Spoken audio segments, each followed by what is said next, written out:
All right, economics. The next step on consumer economics is to go over savings and investing. The main concept I want you guys to walk away with this portion of consumer economics is the idea of that as you make more money in your career someday, you understand the importance of putting some of that money away for future investing, for retirement. All right, so when you get older, you have some extra money more than just Social Security. All right, a lot of people today, not just young people, but old and young alike, believe that Social Security is what they'll need when they retire. That's going to be enough to cover some basic necessities, some basic food and clothing and some other things. But if you want to continue your lifestyle the way that we like, with our cell phones and our streaming services and all the things that we want, you're going to need more than just Social Security. So putting money away now that way you have it later is a key thing to savings and investing. Okay. A common phrase with this is the idea of making money while you sleep. Let your money make money for you. All right. Because you're not really doing anything when you're investing it. You're just letting it grow. Okay. All right. So the first term we have to cover is diversification. So diversification is this concept that you don't want to put all your eggs in one basket, because if all your eggs are in the same basket, you drop that basket, all your eggs are destroyed. Right. So same concept with when we're talking about investing your money. Okay, you don't want to put all your investments into or all your money into one investment. If I put all my money in the stock market, the stock market has a bad year or fails me, or those particular stocks I invest in don't do well, all my investments are going down, right? So if I put investments into multiple things, if one's growing, it might be covering for the one that's not growing. We obviously want all of them to be growing at the same rate or at different speeds, but growing. But diversification is going to protect you, so you are always making some positive movement with your investments. So one way to do this is a mutual fund. This is a common way that people diversify their investments, because within you put your money into one mutual fund, and then that broker is going to, or fund manager is going to put that money into multiple different types of investments for you. All right, percents into stocks, percents into different types of savings accounts, into CDs or certificate of deposits, what a CD is, and then they're going to do that for you. And obviously, they're going to do it what's best for them, because they only make money if you're making money. So, you can do this yourself as well. All right, through these different sites that are out there now, whether it's something like a Robinhood site or it's any of these stock type sites, you can invest in mutual funds as well.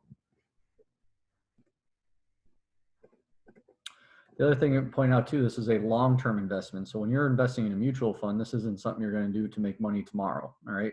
The stock market game that we've been working on in class, you're trying to make money within a 2 or 3 month period, or real quick, get in, get out of companies, try to make a bunch of money and then sell it so you have that money in your account for the game. Those are short-term investments. That's just to make a lot of money as fast as you can. The mutual fund is going to be more long-term. All right. It might not grow at a super fast rate. It's going to grow at a steady rate, some ups and downs, but over time it's going to grow. So from day one of investing to year 25 or 30 of investing in a mutual fund, you'll have made a lot of money on return on your investment.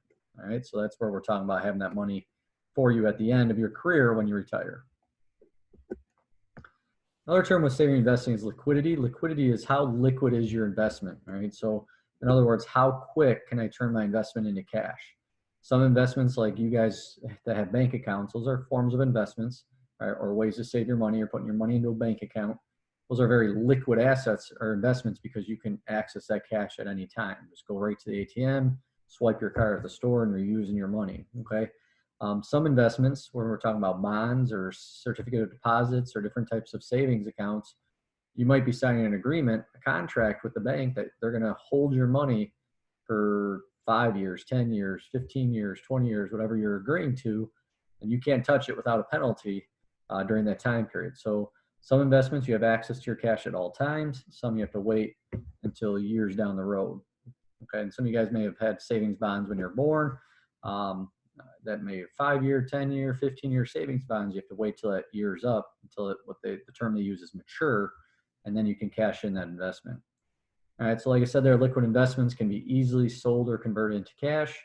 Our big examples of liquid investments would be the stock market or different types of savings accounts, which you guys are familiar with. All right, I can go access my money from the bank at any time. If I want my cash out of the stocks I invested in, I post a sale order on the stock site, and that money's in your account fairly quickly. All right, the next question that you have to ask yourself is risk versus payout. So this isn't something you're going to do necessarily today or tomorrow at a young age, but as you start having extra money, or as your career gets going and you start having, your incomes, maybe go up every year, you have more money to start, playing with in the markets or playing with in investments. You have to determine, do you want to be a risky investor versus a non-risky investor? Do you want immediate payout, or do you want a long-term payout? All right. So these are kind of two questions you want to ask yourself when you do have that money to invest. Is how immediate do you want your profits? You want your profits, now, quickly, and within months, years. You might have to be riskier with your investment. Are you okay waiting, 20, 30 years to see a big profit? Then you can be a little less risky with your investments, right? So that's kind of the concept you want to think about. Okay, usually the riskier you are, you can have a huge payout and a quick payout, but also have a huge loss in the short term as well. I think the stock market game we've been playing, some of you guys have put a lot of money into certain stocks thinking it was going to go up, and they went down, so you lost all your money just as quickly as you thought you were going to make it. Okay, so that's the idea of being a risky investor. All right, so stocks is that example. It could be immediate profits, but it comes at a high risk because you could lose it all as well. All right, bonds, on the other hand, something like you might have gotten, like a savings bond, when you're born, or maybe for birthday presents. These are things that are through U.S. savings bonds. So through the U.S. government, you're going to have a slow rate of return. So your profits aren't going to be huge, but you're guaranteed a return on your profits. Where stocks, there is no guarantee. All right, it's like gambling. Where bonds, there is a guarantee. It's just going to be a slow growth profit and a lower profit. So as you're getting older, and as you get into your careers in the next 5-10 years, and you start making a lot more money, the question will be, when in life should you be a riskier investor? When should you invest in risky investments, and when should you be safer? And our answer is comparing our ages, right? Do you want to be risky when you're young or when you're old? All right, a lot of students want to answer this when they're old, because they think, okay, when I'm older, I'll have more money and I can be more risky with my investments. But the financial advisors are going to tell you to be risky when you're young, right? Because at a young age, if you make some risky investments and they pay out, all right, now you got some extra money. Now you can maybe be a little safer with to invest. But also at a young age, if you make some risky investments and they don't pay out and you lose that money, now you still got a lot of years left to work to make up for some of those losses. All right, so you typically want to be a riskier investor when you're young compared to when you're old. When you're 5 to 10 years out from retirement, you don't want to take all your money that you have in savings and start putting it into some very risky stocks. Yeah, you might have a huge payday and live this grandiose lifestyle in retirement, but you could also lose it all and not have anything and be working until you're 80 years old. So that's kind of the concept between being riskier when you're young.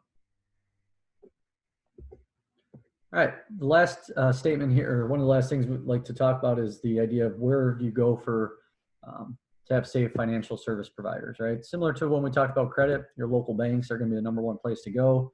Federal government's going to insure your money in those banks up to $250,000. So unless you have more than 250 grand in there, you don't have to worry about losing any of your money, okay? Because it's going to be federally insured by the U.S. federal government. What that means is, banks are private companies. They're owned by people like you and I. All right? A lot of times students and adults alike think that banks are owned and run by the government. They're just insured by the government. Okay, so a bank can go out of business, it can fail, it can go bankrupt, just like your local restaurant can. So if your money's in that bank and it goes bankrupt or shuts down, people are going to freak out. Well, what happened to my money? That bank's closed. Well, the federal government, as long as that bank's FDIC insured, which you'll see these signs all over the windows when you walk in or at the teller windows, probably on ATMs as well, your money is safe up to 250 grand. So if you have $80,000 in that bank and that bank shuts down because it went bankrupt, you'll get access to your $80,000 through the U.S. government. Credit unions are a safe place as well. They're more with limited membership. So your credit unions that we all belong to because we're members of Joliet Township High School, the Bree Credit Union, you have access to that.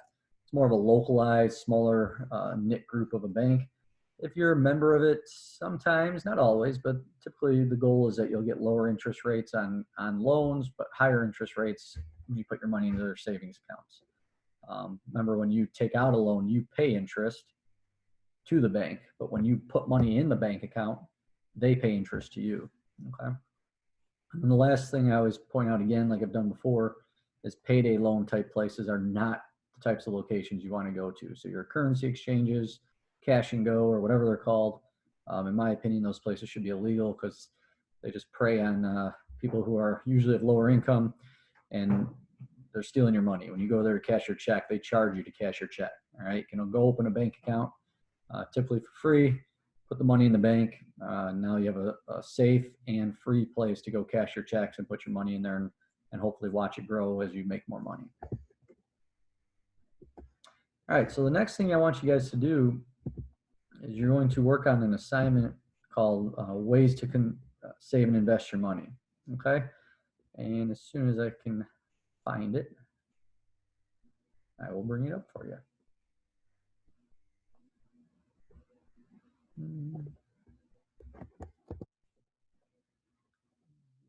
1 second here.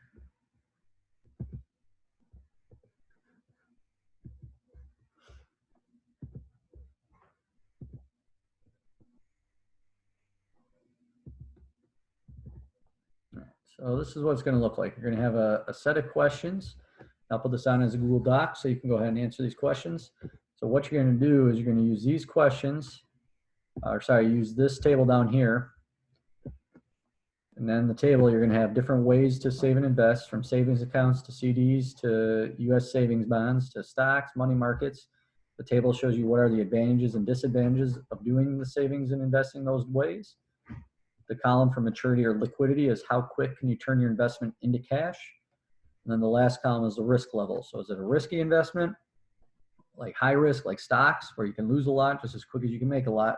Or is there no risk level, which essentially means you're guaranteed a return on your investment? It just might not be a fast or a large return on your investment. Okay, so use this table to answer these 10 questions. Once you're done with that, go ahead and submit that to the classroom and you'll be good to go. All right, got any questions, shoot me an email or message me on the Remind.